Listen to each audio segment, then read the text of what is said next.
ئەمڕۆ 6 ساڵ تێپەڕ دەبێ بەسەر شەیدانی 9 ئۆکتۆبەری 2015 کە لە ڕۆژێکی وەک ئەمڕۆ سەرجەمچین توێژەکانی قەڵازێ ڕژانە سەر شقام بۆی ئەو زوڵم و ستەمەی دەسەڵات بەرامبەری خەڵکی کوردستان هەیبوو.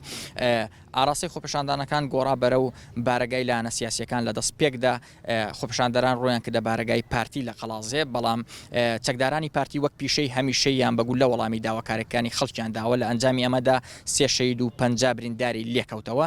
ئێستاکەی نێژ بکوژان لەژێر دەسەڵاتی پارتی داڵدەدراون تا ئێستا بەس یاسایی خۆیان نەگەشتون و حکومەت و پەرلەمان و دادگاش بێدەنگە لەم کەیسانە. ئەو کە سوکاری شەیدان بەڕاستی تا ئێستا سوورین لەسەر بە سزاگەیاندنی بکوژان و بە هیچ شێوەیەک سازش لەسەر خوێنی بەناحەقڕژاوی شەیدەکانمان ناکەین. بۆیە لێرەوە بە فرسەتی دەزانم کە داوا لە خەڵکی کوردستان دەکەم کە بەیانی ڕۆژی دەنگدانە هەمویان بە جۆش و خۆشەوە بستنە سەر سندوقەکانی دەنگدان تۆڵە لەو دەسەڵاتە بکەنەوە کە 30 ساڵە غەدر و ستەم لەم میلەتە دەکا بە دەنگەکانیان سزایم دەسەڵاتە بدەن. مەسکاڵامان تۆمار کرد، بەڵام بەداخەوە بکوژان هەر ئەو ڕۆژە بەڕێکران بۆ ژێر دەسەڵاتی پارتی و لەوێ داڵدەدراون، بەڵکو نەکتەنیا بە سزانە گێشون پلان بەرزکراوەتەوە مەنسەبیان دراوەتەوە و هاوکارێکی زۆر باش کراون تا بگرە پارتی بە شۆڕژگەر ناوی بردوون و هەدی وەک پێشمەرگەی شۆڕژگەر پێداون. مەلەفی ئەو شەیدانەش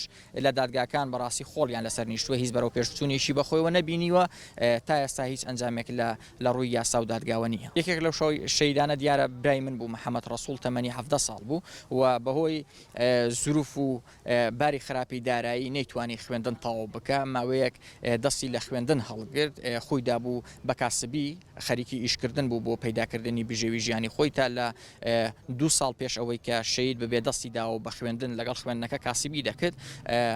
بەداخەوە لە ڕۆژێکی وەک ئەمڕۆ 6 ساڵ لەمەوبەر لەلایەن هێزێکی خاکفرۆشی خیانەتکارەوە شەید کرا.